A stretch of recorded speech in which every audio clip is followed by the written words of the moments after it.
On January 25, 2026, Ohio government actions were dominated by responses to Winter Storm Fern, including a state of emergency declaration by Governor Mike DeWine and related judicial measures. With no reported legislative activities, enforcement actions, or public events specifically on that date, 123.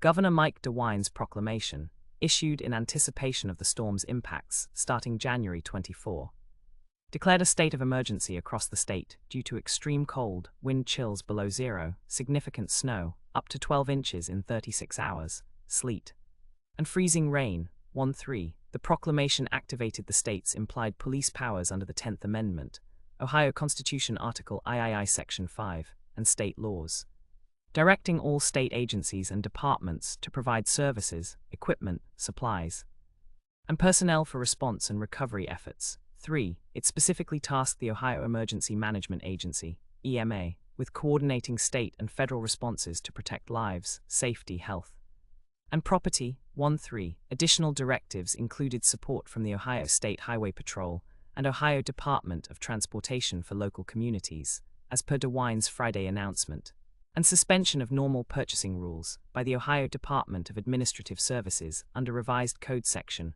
125.061 to expedite supplies. 1-3. DeWine urged residents to stay home over the weekend due to treacherous roads and potential delays in first responder.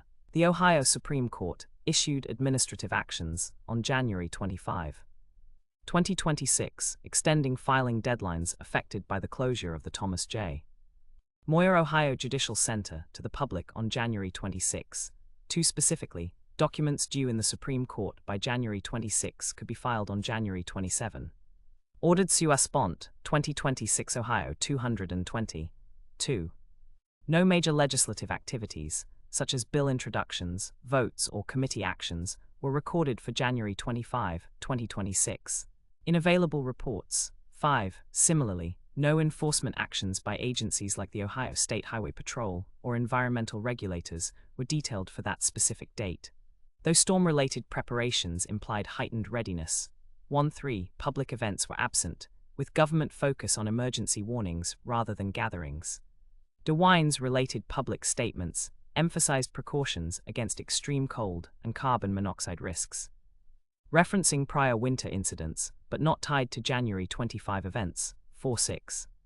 Preparatory context included the State Emergency Operations Center shifting to assessment and monitoring status on January 22, and local officials activating measures for public safety. 3. A January 23 report noted an endorsement for Republican Craig Riedl's Ohio Senate campaign by Americans for Prosperity Ohio.